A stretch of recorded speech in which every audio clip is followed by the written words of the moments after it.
Današnjo obstrukcijo poslanske skupine Pozitivna Slovenija obžalujemo, hkrati se pa seveda zavedamo, da je to njihova pravica.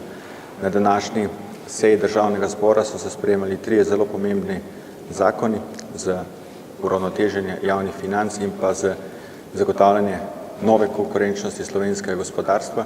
Sami ocenjujemo, da te 3 zakoni bodo prispevali k večji konkurenčnosti slovenskega gospodarstva in pa k boljšemu poslovnemu okolju. Ocenjujemo, da bo učinek teh 3 zakonov približno 1% rasti BDP-ja in pa za 0,5% zmanjšanja brezposelnosti. Imamo občutek, da se nekateri ne zavedajo ali pa da se nočejo zavedati, v kakšni resni situaciji se je Slovenija oziroma slovensko gospodarstvo zašlo in da je potrebno, nekatere zakone sprejeti tudi po hitrem oziroma nujnem postopku.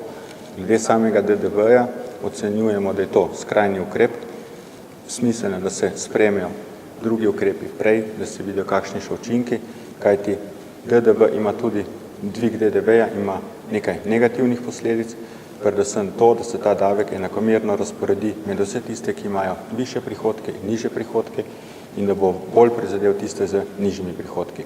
Druga posledica, negativna, ki pa je, za dvigom DDV-ja bo pa Slovenija postala nekonkurenčna in tisti, ki bo imeli višje prihodke, se bodo odločili za nakupe v tujini, Avstrija, Italija, Hrvaška in efekt iz naslova DDV-ja bo manjši za proračun kot zdaj.